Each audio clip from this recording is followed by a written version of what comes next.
Hello everyone, welcome to JJ Learning Classes.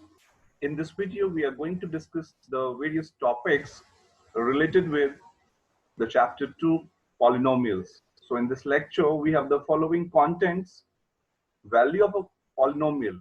We are going to discuss, understand what is the meaning of the value of a polynomial.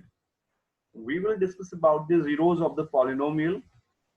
We are also going to do remainder theorem, that is very important theorem for this exercise 2.2 of chapter 2 polynomials. We will discuss about factor theorem as well, and then exercise 2.2 questions.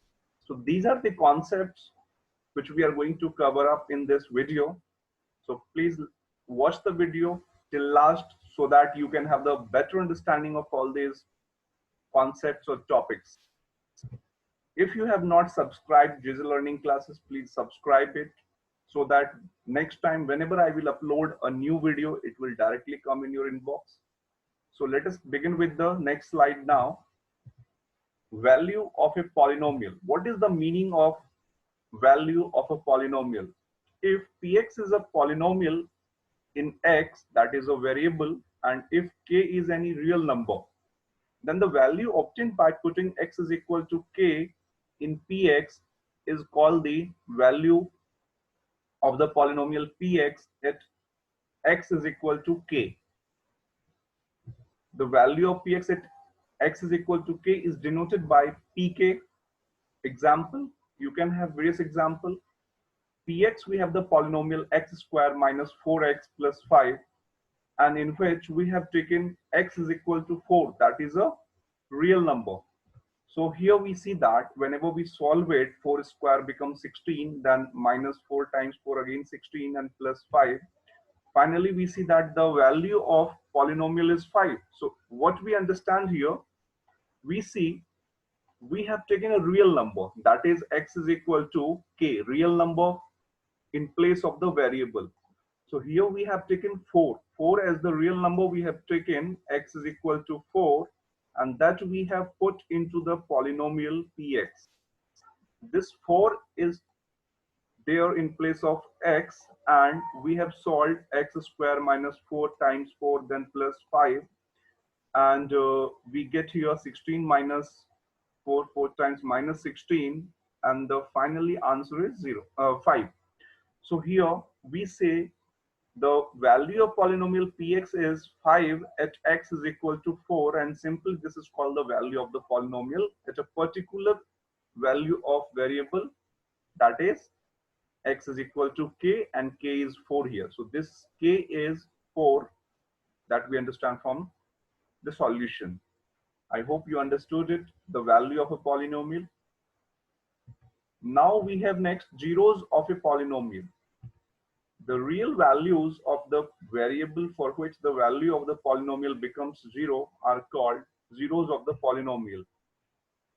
For example, px, we have here a cubic polynomial, that is 2x cubed minus 3x square minus 2x plus 3.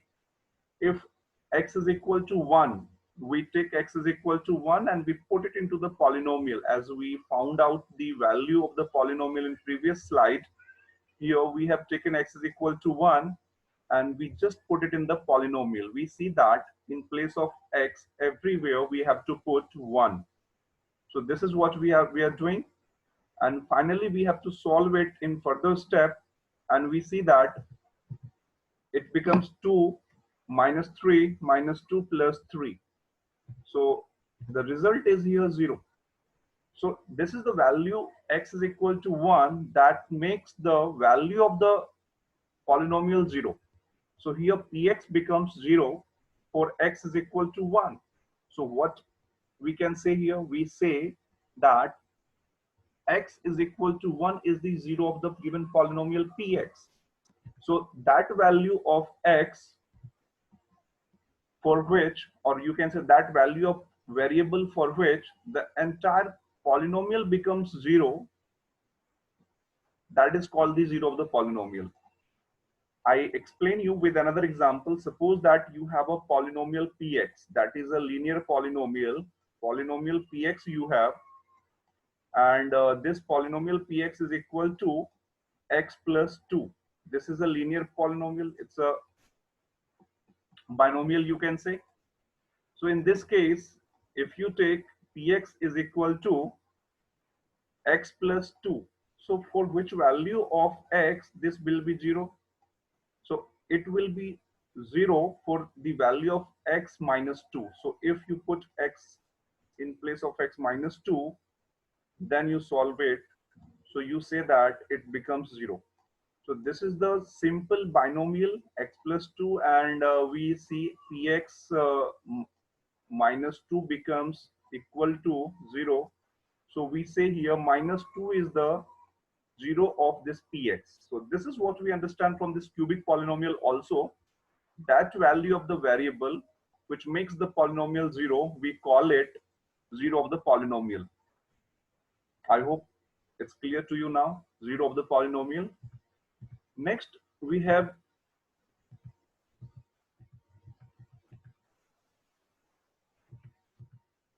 this is the same slide, and now we have here find the exercise 2.2 question number 1.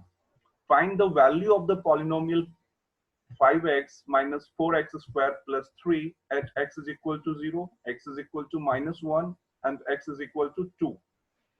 So we are supposed to find out the value of the polynomial for different values of variable x given in the polynomial. So here we see that the variable of the polynomial is x, and x is equal to 0, you are supposed to put it into your polynomial. So when you put x is equal to 0, so you equate p0 with the given polynomial, and in place of all the variables you put 0 here. So 5x, 5 times 0, then 4x square. So 0 square becomes 0 itself, minus 4 into 0 plus 3, and the value is 3 here. So it's very simple to understand how value comes to be 3 when we put x is equal to 0 in the polynomial. Similarly, in second part, we have to put x is equal to minus 1, and in third part, we have to put x is equal to 2 in place of the variable, and we will get the different values. So you can see here in the second part, we put minus 1, and the result is minus 6 after calculation. Now next third part, when you put x is equal to 2 into the polynomial, your polynomial becomes minus 3. So this is what the question number 1, and we have found the value of the polynomial for all the given values of the variable x is equal to 0, x is equal to minus 1, and x is equal to 2. Next, question number 2, we are supposed to find out p0, p1, and p2 for each of the following polynomials, and you can see here the first polynomial we have py is equal to y square minus y plus 1, and we are supposed to find out 3 values for it. First p0, then p1, and then p2. So p0 means wherever the variable is there is in the polynomial. Variable y here we have, so in place of variable y we have to put 0 in the polynomial. So p0 means 0 square minus 0 plus 1. So we have got 1. Similarly, in p1 we have got it the value 1, and p2 in place of variable we have put 2 in place of y, and we have got 3. So this is what very simple to calculate p0, p1, p2 for the polynomial 1. Now second part of this question says pt is equal to 2 plus t plus 2t square minus t to the power 3. So here we have to find out p0, p1, then p2. So we have calculated for all the given values 0, 1, and 2. So first comes 2, then p1 comes to here to be 4, and then p2 we have calculated, and that is 4 again. So this is what the second question, very simple to do the calculation here. These are only rule of exponents and powers, which we have done in previous class, and simply addition and subtraction. Now next question 2, third part and fourth part. Here we have the px is equal to x cube, and fourth part we have px is equal to x minus 1, x plus 1. So first we see third part how it has been solved. So again p0, so 0 to the power 3, 1, and 0, and then p1 we have 1 to the power 3, that is 1 itself, and p2 2 to the power 3, becomes 8. Now this is what the simple uh, to do question number two, third part. Now fourth part, you might have some confusion how to solve it. So in case of fourth part, you can see here we have x minus 1, x plus 1, and you need to simplify it also. And even without simplification, you can do it. See, here we have x minus 1, 0 minus 1, and then x plus 1, 0 plus 1. It becomes minus 1 into 0 plus 1 into 1. So minus 1 is the answer. In case of P1, we have 1 minus 1 and then 1 plus 1. So 1 minus 1 becomes 0. This bracket is 0. So entire value is 0 now. 2 minus 1 and 2 plus 1, we have got the value of P2 to be 3. So you can solve it further. Px, that is x minus 1 and x plus 1, a minus b and a plus b. Already we know the identity. So it becomes a square. That means x square, and b minus b square means 1 square becomes 1. So in this identity, if you put here the P0, P1 and P2, the answer will be same. So even by simplifying these two brackets, you can solve, and the answer will be same as coming this here. We have solved without solving it. So there is no any difference in the answer. So I hope you understood the fourth part and third part of question number 2. Now next, what we are going to do, that is the remainder theorem. Before doing remainder theorem, we need to understand again the meaning of the zeros of the polynomial. I have explained you earlier what is the zero of the polynomial. Any polynomial, if you have, suppose that I have a polynomial py, and this py is equal to y minus 2. This is a binomial and linear polynomial. So for which value of y this polynomial becomes 0? So we can say y is equal to 2. So here we put y is equal to 2. If you put y is equal to 2 and you solve it, it will be 2 minus 2, and the result is 0. So we say 2 is the zero of the polynomial because 2 makes the value of the polynomial 0 here. So this is what the zero of the polynomial we have understand. Now we have to understand the remainder theorem. In remainder theorem, you understood in previous slide the meaning of the zero of the polynomial. Now remainder theorem has the application of the zero of the polynomial. So what the statement says, let us read the statement. Let Px be any polynomial of degree greater than or equal to 1, and let A be any real number. So here A is any real number. That is very important to emphasize upon. And Px is the polynomial. So Px is the polynomial and A is any real number. Then if you divide Px by this linear polynomial x minus A, this is your linear polynomial x minus A, and you are going to divide your Px by it, then the remainder is Pa. What does it mean? What does it mean remainder is Pa? It means if you put the value A in your polynomial Px, so after calculation, what is left out, that is the remainder. And you can see here, if you find out the zero of x minus A, so if you say the zero of x minus A will be A itself. So zero of the linear polynomial, that is this is your divider and this is your dividend, because Px is being divided by x minus A. So Px is the divider and x minus A is your dividend. So this linear polynomial is your dividend, and zero of this x minus A is A, because if you put A in place of x, it will be 0. So now if you put the zero of your linear polynomial x minus A into the polynomial Px, what is left out after calculation, that is the remainder. This is what we understand from the remainder theorem. Now next, question number 3, verify whether the following are zeros of the polynomial indicated against them or not. So we have to check it out, the different parts 1 and part 2, the values given to us, are the zeros or not. So we see here, the first part, polynomial is 3x plus 1 and the value of x is minus 1 by 3. So this is what the value x is equal to minus 1 by 3 we have to put into the polynomial. So we have put it into the polynomial px in place of the variable, and we have solved it, and we see that the result, that is 3 and 3 cancel each other, then minus 1 plus 1 becomes 0, minus 1 and plus 1 here we can say that is equal to 0. So this is what we understand it. The value x minus 1 by 3 makes the polynomial's value 0. You can see here. So therefore we say minus 1 by 3 is 0 of px, because we have got the result 0 after putting it x is equal to minus 1 by 3 into the polynomial. Now second part here, again we have to put x is equal to 4 by 5 into the polynomial, and then we have to check it. So if we put 4 by 5 in place of x, we solve it, and we see that it is 4 minus 5. 5 cancel each other, it is 4 minus pi. So 4 minus pi is not equal to 0. Even if you put the value of pi 22 upon 7, it won't be equal to 0. But you are not supposed to write the value of pi here. So here we see 4 upon 5 is not a 0 of px. So both the parts of the question are easy to understand now.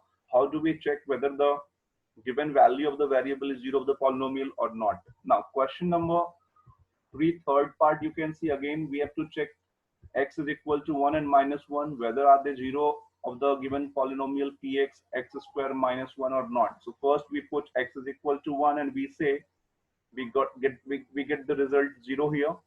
So that means 1 is the 0 of the polynomial px, because it makes the value of px 0. Now second is minus 1. If you put minus 1 into the polynomial, again it is giving you the result 0. So minus 1 is also 0 of the given polynomial px. So both are the zeros of the given polynomial px x square minus 1 in third question, third part. Now in fourth part, we have again two values of x, minus 1 and 2, and we have to check whether they are the zeros of the polynomial or not. So we say x minus 1. The result is 0 here. After calculation, we put minus 1 in place of x, and we calculate it. The result is 0. Minus 1 plus 1 becomes 0 here, and the 0 is multiplied with minus 3. It becomes 0. So minus 1 is 0 of the given polynomial px. This is what we understand from this fourth part. Now second P2 again gives you 0 here, and we can say that both minus 1 and 2 are the zeros of the polynomial for question number 3. Now next question number 3, we have fifth and sixth part, and the solution you can see on the slide now.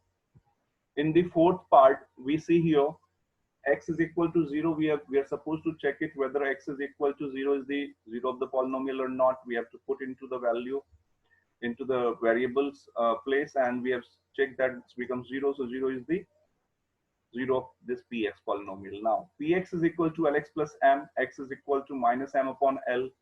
So we are supposed to check this value, x is equal to minus 1 upon l into px. We have put it here. L cancels each other. Now minus m and plus m, minus m plus m becomes 0. So we see here that the result is 0. So minus m upon l is 0 of px. So this is what we understand from the slide down. Next we have question number 3 itself, seventh part. Again we are supposed to check whether the given values of x are 0 or not. So you can see first value is minus 1 upon root 3, and we put it into the given polynomial px 3x square minus 1 upon root 3, and we have checked it. The value is 0. So we say that the value is 0 here. So we say that the value is 0 here. So the polynomial px, the polynomial px is 0. So minus 1 upon root 3 is the 0 of the polynomial. Now minus 1 upon root 3 is 0 of the px that we have checked. But what about 2 upon root 3? So if you put 2 upon root 3 into the polynomial, so what is your result? You see that it's a non-zero value, that is 3 here, which is not equal to 0. So we say 2 upon root 3 is not a 0 of the px. So what we have checked here, first part, that is minus 1 upon root 3, that is 0, and 2 upon root 3, that is not a 0 of the px. Next, we have question number 3, 8th part, and again x is equal to 1 upon 2. That's what we are required to check it whether it is 0 of the polynomial or not. So again, we put the value within the px given polynomial in place of x, and we see that it is equal to 2. That's non-zero value, so it's not the 0 of px. It's very simple to understand. Now, next we have question number 4. Find the 0 of the polynomial in each of the following cases. So first part, you can see px is equal to x plus 5. For any polynomial, to find out the 0 of the polynomial, we equate it with 0. So px equated with 0, and we solve this linear equation, and x is equal to minus 5 is the 0 of this polynomial. Similarly, in case of second part, x minus 5, the given polynomial equated with 0, and then we solved it, the equation, this linear equation, and we have got x is equal to 5. So this is what the 0 of the polynomial, x is equal to 5 in the second case, and x is equal to minus 5 in the first case. Now next we have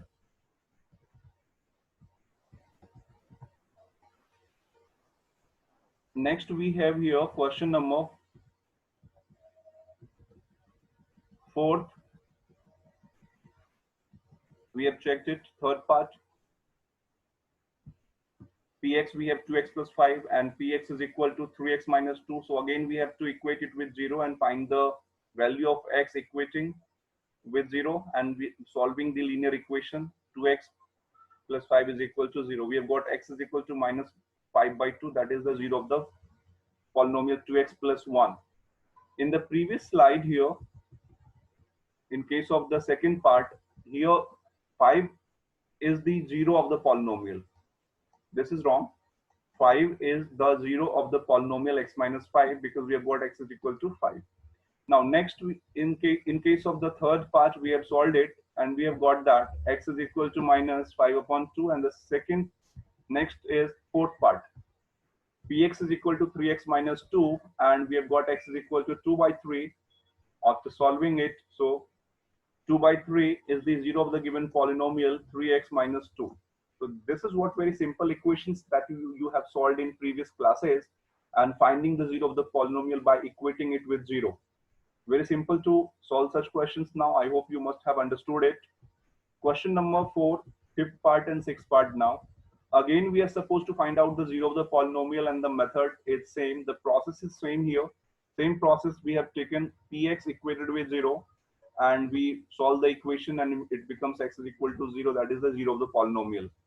In the sixth part as well, we have solved it. We have equated the value given ax equal to 0 and x is equal to 0 here. 0 upon a. Here, if you write x is equal to 0 upon a, so it becomes any number. If divides 0, the result is 0 itself. So x is equal to 0 is the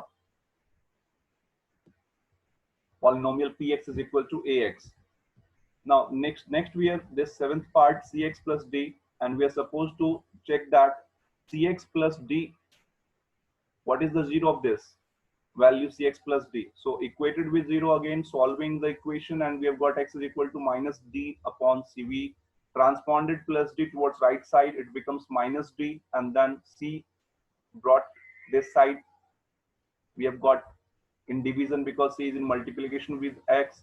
So it's very simple to understand. Cx plus d, that is what the equation. So you transponded d towards the right side, and it becomes minus d. So cx is equal to minus d here, and x is equal to, you can say, minus d upon c. So this is what the 0 of the polynomial we have got in this part 7th.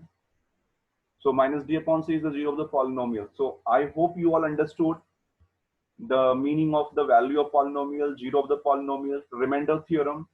When the remainder comes 0, then we say that the given dividend is the factor of the given divisor is the factor of the dividend. So we will discuss the factor theorem in detail in my I'll discuss that in my next lecture. So these concepts regarding value of the polynomial, 0 of the polynomial, and exercise 2.2 and remainder theorem you must have understood very well. So please keep revising, practicing mathematics, keep watching JJ Learning classes. Thank you. Please like, share, and subscribe. Thank you, everyone.